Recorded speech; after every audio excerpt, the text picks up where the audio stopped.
mayroong pahayag si Sara tungkol kay Madriaga. Nabasa niyo siguro 'yon. May pahayag si Sara tungkol kay Madriaga. Ang pahayag ni Sara ganito, basahin ko.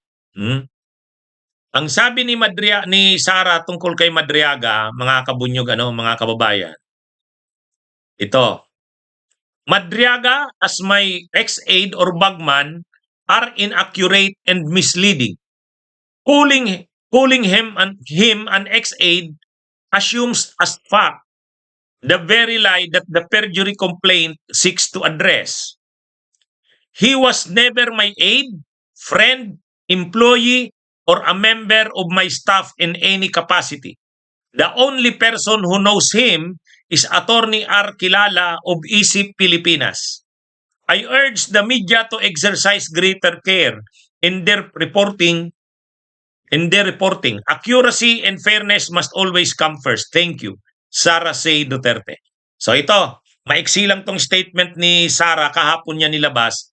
Dinideny niya na hindi niya ex-aide or bagman si Madriaga. Tang sinasabi niya pa, he was never my aide, friend, employee, or a member of my staff in any capacity. The only person who knows him is Attorney R. Kilala of ISIP Pilipinas. Yan Yan yung sagot ni Sara. Hindi niya raw ito naging aide, hindi niya raw ito naging friend, hindi niya raw ito naging employee or kahit staff. Hindi, wala daw. Yan yung sabi ni Sara Duterte. Pero ito, mga kabunyog, ito, sa interview kay Attorney Raymond Palad sa Storicon, sabi niya, si Ramil Madriaga ay mayroong mga text messages. Mayroon silang conversation ni Colonel Nolasco. Sino si Colonel Nolasco? O Lieutenant Colonel Nolasco ba yan? Si Lieutenant Colonel Nolasco ay Vice Commander ng Vice Presidential Security Command or Group. Ang commander kasi si Colonel Achica. Itong si Lieutenant Colonel Nolasco, ito yung Vice Commander. Mayroong mga text messages niya, nakapreserve ito, in-screenshot na nila ito, nag-uusap sa cellphone through text messages, pwedeng may mga calls pa, itong si retired Colonel, ay si Lieutenant Colonel Nolasco, na Vice Commander ng Vice Presidential Security Group. Ibig sabihin, kilala ng grupo ni Sara si Madriaga. Kaya yung sinabi nga ni Madriaga sa kanyang, ang sinabi niya sa kanyang sinumpaang salaysay, nung nakuha na yung pera, confidential funds na inkas na, hawak na nila Nolasco at Lachica, minessage siya na pumunta sa kila Nolasco kasi may ipapatrabaho. Ang trabahong pinagawa sa kanya, binigay sa kanya yung duffel bags, pinadrive sa kanya, diniliver niya kung saan-saan. Yan yun. Mayroon, ayon kay Attorney Raymond Palad, mayroon silang mga screenshots ng conversations ni Madriaga at saka ni Nolasco. Kaya hindi totoo yung sinasabi ng kampo ni Sara o lalo na ni Sara Duterte na hindi nila kilala si Madriaga. Mga kabunyog, mga kababayan. At saka ito, hindi ko lang kasi naihanda yung hindi ko lang kasi naihanda yung video. Pero kung lagi kayong nanonood sa akin, naalala nyo noon, panahon ng kampanya noon, si Sara Duterte, galing siya ng Mindanao, siyempre tatawid ka ng Visayas, Samar, Leyte. Pagdating mo ng Alin, Samar, tatawid ka Sorsogon. Pagdating sa Sorsogon, Luzon na yan. Sinalubong ni Madriaga, ng grupo ni Madriaga, may mga riders na kasama si Madriaga, sinalubong nila si Sara Duterte. May seremonya pa silang ginawa.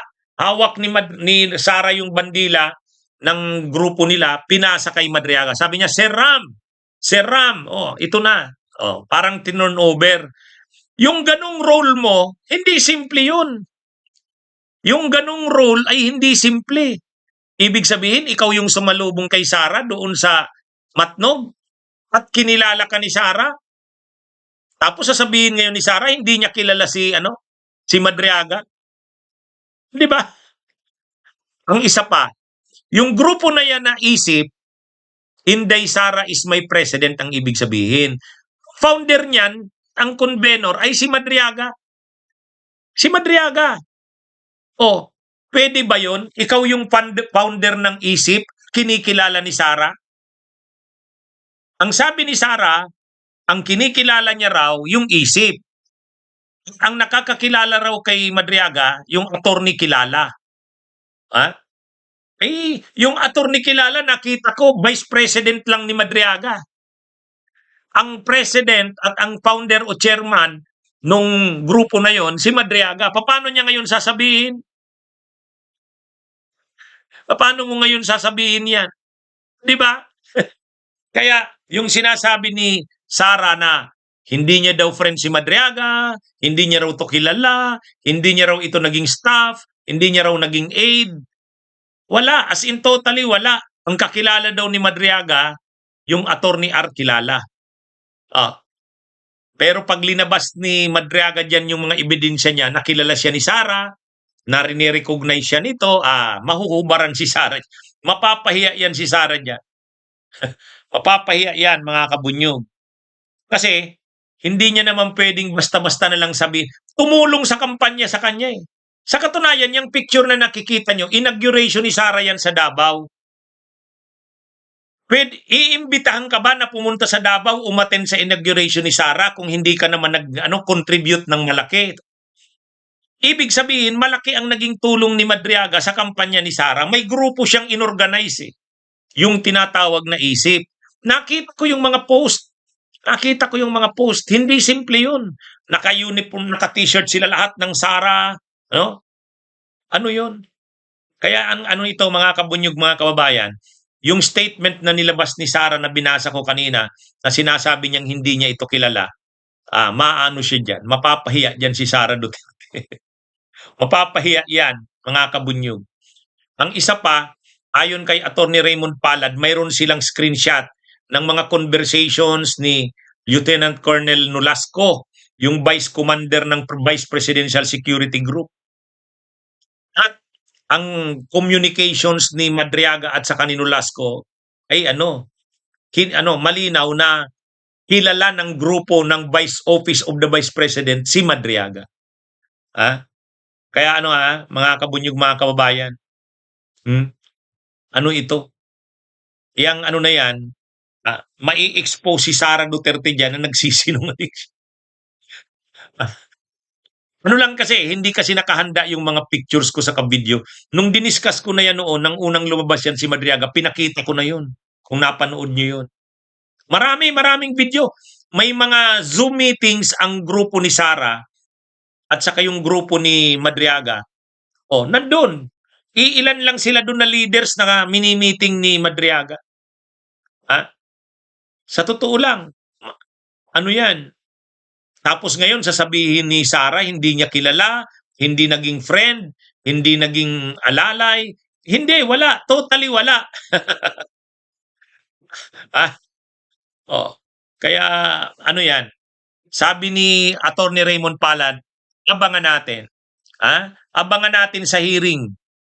Kasi yung statement ni Sara, dininay niya lahat talaga ito.